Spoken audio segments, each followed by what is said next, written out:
walaupun dia pengurus gereja sekalipun bukan menjadi jaminan. Artinya ada orang jadi pengurus gereja tapi tidak tahu. Kenapa dia tidak tahu? Tidak baca Alkitab. Tidak tahu kebenaran. Nah, tahu kebenaran tapi tidak percaya. Tidak hidup dalam firman sekalipun tahu firman. Oh, tidak ada istilah satu memegang Tuhan, satu memegang okultisme atau mantra-mantra dan praktik perdukunan. Ketika firman Tuhan dihayati, maka kehidupan akan bersuara dan bersaksi. Selamat datang dalam Suara Kehidupan. Dengarkan suaranya, maka hidup Anda akan diberkati.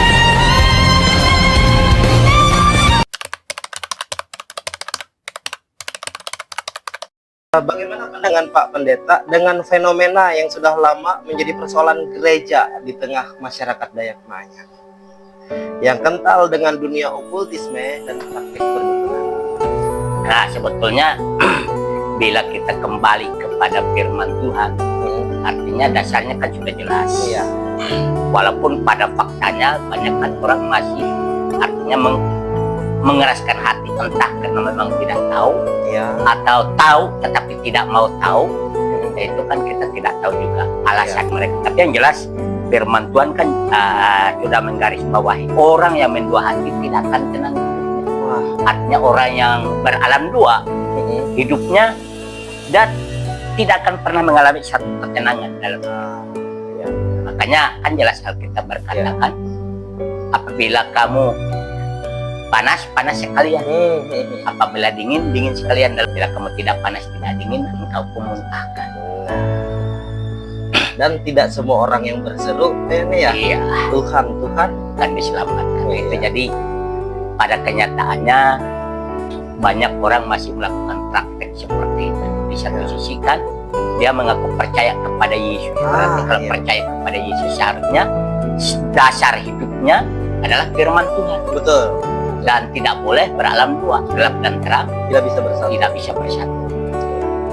Jadi ada sinkritisme antara kepercayaan masa lalu dengan iman Kristen Iya. yang dijalani ya. Ya, makanya kan ketika kita memilih percaya kepada Kristus yang boleh disebut Kristen, seharusnya kan kita meninggalkan pola hidup lama. Iya. Pola hidup lama ini kan walaupun tidak semua yang harus dibuat, Betul. ada hal-hal juga dalam kebiasaan lama itu memang bisa dan seperti kegotong royongan. Nah, praktik perdukunannya yang Iya, ditinggalkan. praktek kepercayaan kepada hal-hal Iya. masa lalu itu yang seharusnya ditinggalkan. Jadi orang Kristen tidak anti adat. Orang Kristen cinta adat, bahkan kekristenan membawa kita untuk menghayati adat tetapi sesuai dengan kebenaran firman Iya. Tuhan. Benarnya Pak? Iya. Wah, bahasan kita tentang perdukunan dan praktik okultisme di dalam gereja dan kekristenan menjadi persoalan sampai saat ini. Nah, jelas firman Tuhan dalam 10 perintah itu kan salah satunya kan jangan ada padamu ilah lain. Nah, betul. Artinya kan jangan ada padamu ilah lain, artinya kita tidak boleh mendua hati. Jelas firman Tuhan tidak boleh mendua hati. Dan Yakobus pasal 1 ayat 8 kan jelas berkata orang mendua hati tidak akan tenang. Betul. Artinya dirinya nggak akan mengalami sesuatu. Nah, terlebih diri kita nggak pernah mengalami apa-apa, nggak merasakan apa-apa. Terlebih juga kita artinya dengan hubungan dengan Tuhan pun juga nggak baik. Betul, betul. Orang yang siap mengikut aku tapi menoleh ke belakang, dia tidak layak bagi aku. Iya.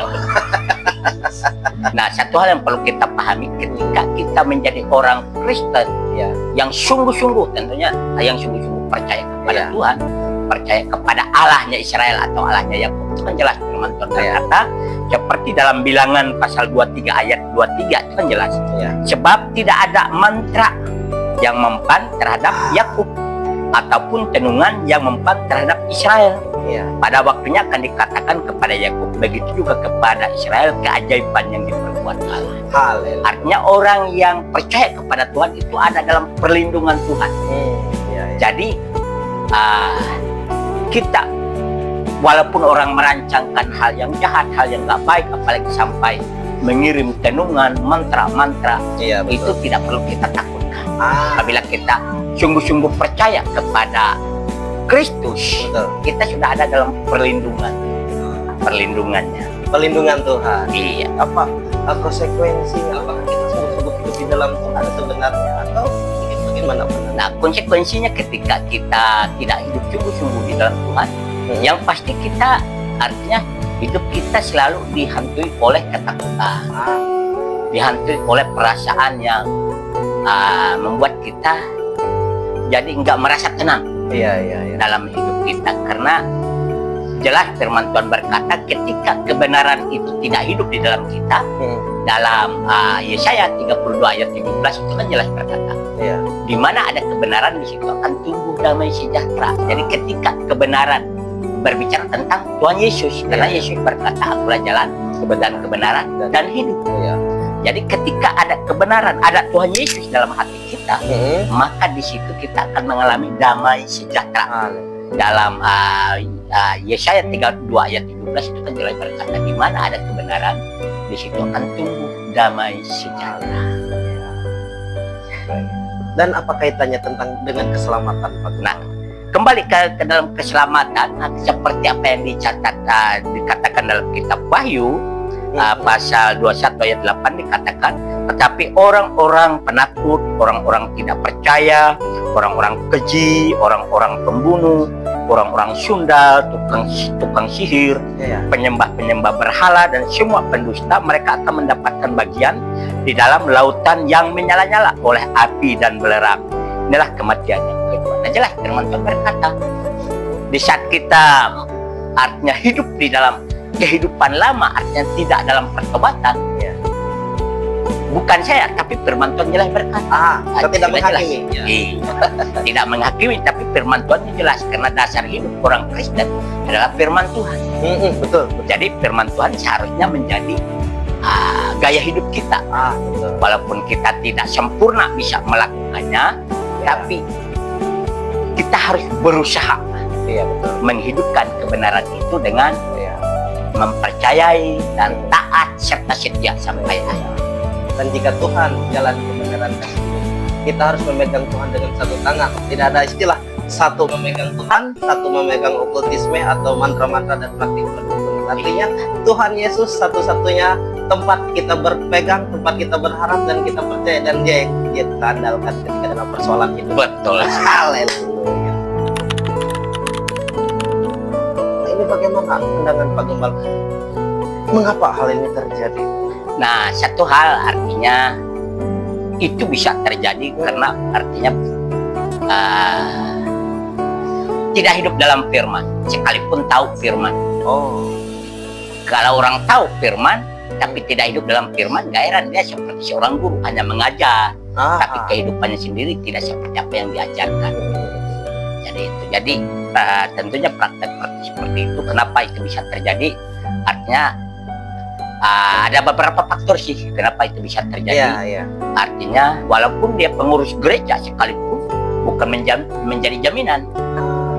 Artinya ada orang jadi pengurus gereja tapi tidak tahu. Kenapa dia tidak tahu? Tidak baca Alkitab. Tidak tahu kebenaran. Nah, tahu kebenaran tapi tidak percaya. Iya betul. Nah, kita ingat cerita dalam Alkitab kan? Artinya tahu firman tapi tidak percaya. Siapa dia? Nikodemus.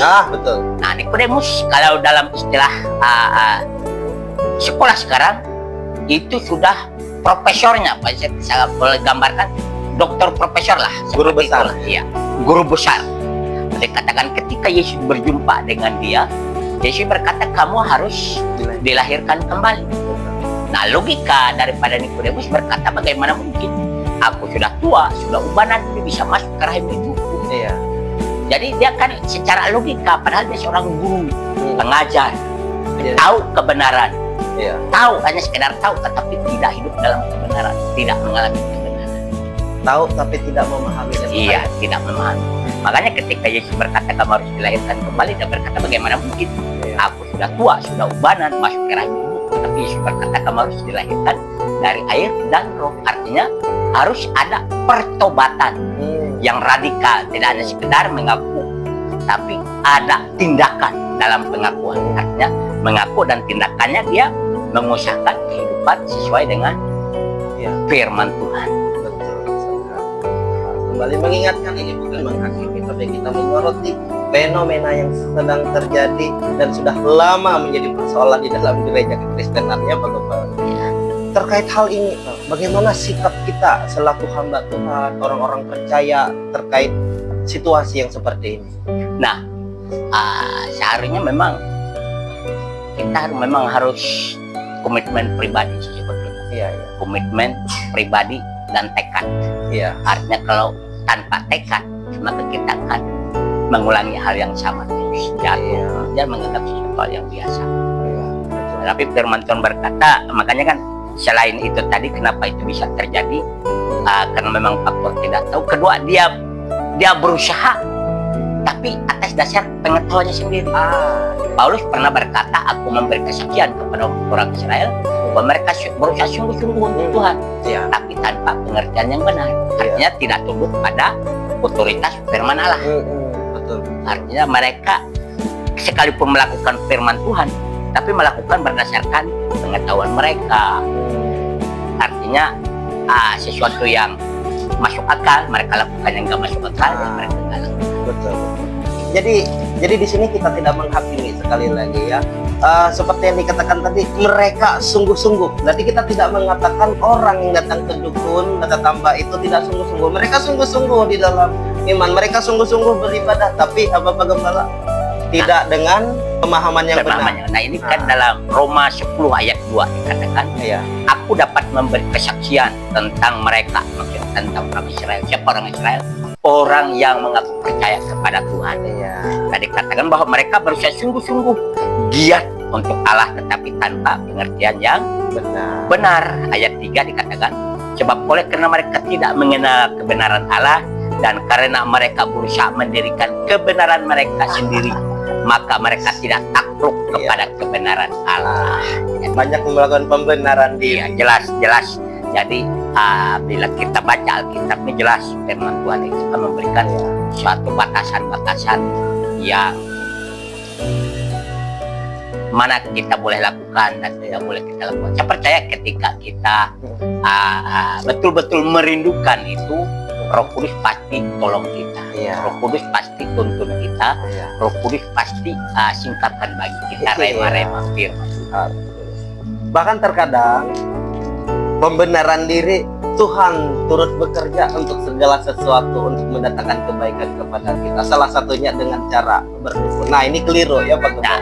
Ya itulah mendirikan kebenaran atas pemahamannya sendiri. Padahal jelas firman Tuhan berkata Allah turut bekerja untuk mendatangkan kebaikan bagi kita. Allah yang bekerja. Allah yang bekerja, bukan pengetahuan kita. Jadi ketaatan ketundukan pada firman Tuhan, gak mungkin kan Tuhan tuntun kita, ayo pergi ke tempat itu, pergi ke tempat ke sana, apapun ini pun itu nggak mungkin. Betul. Karena Tuhan itu maha hadir, betul. maha tahu, dan dia bisa hadir di mana dalam situasi apapun itu dia bisa, dan dia ada. Dan persoalan okultisme dan sinkritisme, pencampur adukan agama ini sebenarnya bukan soal yang baru ya Pak Pendeta.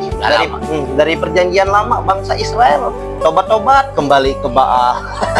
Tobat-tobat penyembahan berhala. Sebenarnya itu persoalan yang sudah lama ya Pak Gembala. Hanya itulah pekerjaan iblis. Memang dia berkamuflase, bisa berkamuflase, dia artinya kelihatannya baik. Makanya kadang-kadang ada orang berkata seperti ini, saya kan ilmu untuk kebaikan. Betul.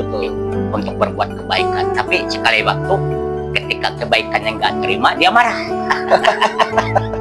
Jadi dia kadang-kadang bisa marah-marah, walaupun tolong nggak tahu berterima kasih. Jadi kan seperti itu kadang-kadang terjadi. Oke. Nah terakhir Pak Gembala, apa pesan-pesannya anak-anak Tuhan, jemaat-jemaat Tuhan untuk hidup di tengah masyarakat Dayak Manyan yang syarat akan okultisme dan praktik perdukunan ini? Tidak banyak sih yang bisa untuk menjadi saran dan pendapat. Alkitab berkata kita harus berusaha sungguh-sungguh hidup untuk Tuhan. Artinya ketika kita berusaha ada kerinduan, dan di atas kerinduan itu tindakan kita apa? Kita mulai suka berdoa, baca Alkitab.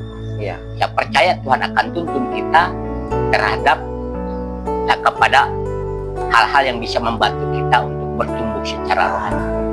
Artinya nggak mungkin, karena memang Alkitab berkata pergaulan yang buruk merusak kebiasaan yang baik. Jadi Untuk kita bisa bertumbuh, kita harus memilih, berkomitmen, bertekad.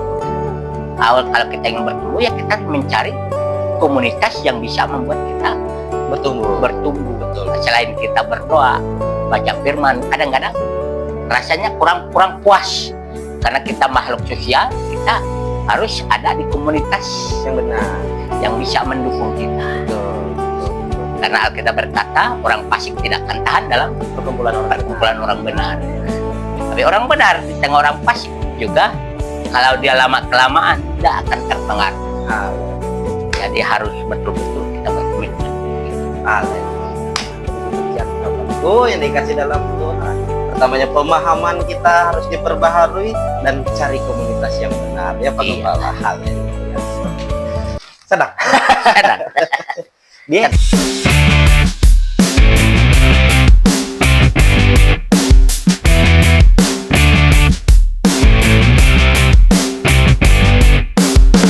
Oh, oh, oh, oh.